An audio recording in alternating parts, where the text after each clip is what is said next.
Good morning, boys and girls. It's time now for Monday Morning Storyland. Storyland, starring Buckskin Bill, debuted across the WAFB TV land way back in 1955. And now let's visit the Storyland cabin and Buckskin Bill.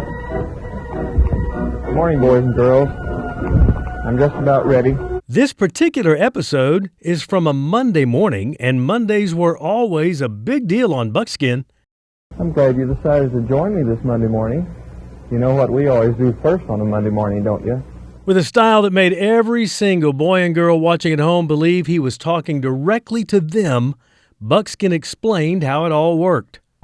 There's the marching hat, and here's our marching baton. Kids at home grabbed whatever they could to march right along. And we say, stand by for the Monday morning Storyland March!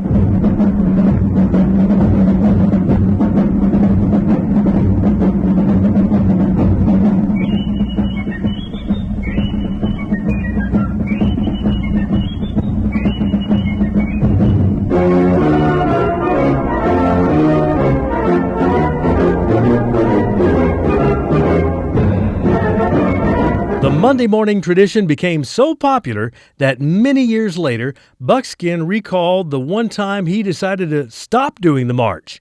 He was quickly met by an anxious WAFB switchboard operator who had a few words for him. So I broke for a break, and she said, I don't care what you do on this television program. We have blown the switchboard. Said, you do the Monday morning march. Mothers are calling, their children are crying, people are upset. Do the Monday morning march. I said, yes, ma'am. When he came back on, I said, I made a mistake and changed my mind. Let's do the Monday morning march. And we did, and did, and did every Monday morning that Storyland was ever on. Ladies and gentlemen, boys and girls, Baton Rouge needs a zoo! Buckskin played a big part in building excitement for a new zoo in Baton Rouge.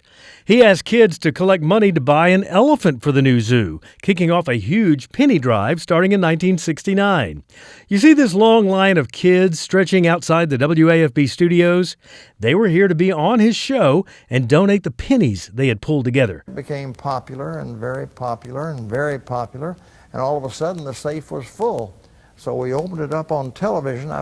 The sight totally shocked me. All those thousands of pennies cascading out. And sure enough, they got enough to buy not one, but two elephants for the zoo, one of them named Penny. The Buckskin Bill show lived on until 1988, and he retired from WAFB 2 years later. Then he got elected to the school board and remained a member for 16 years. He passed away just 5 years ago.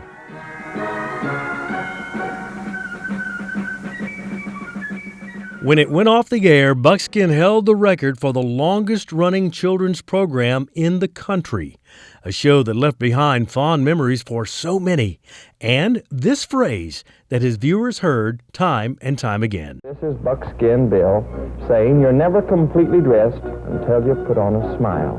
Thank you for being so nice to me. Remember, Baton Rouge needs a zoo. Bye-bye from the Storyland Cabin.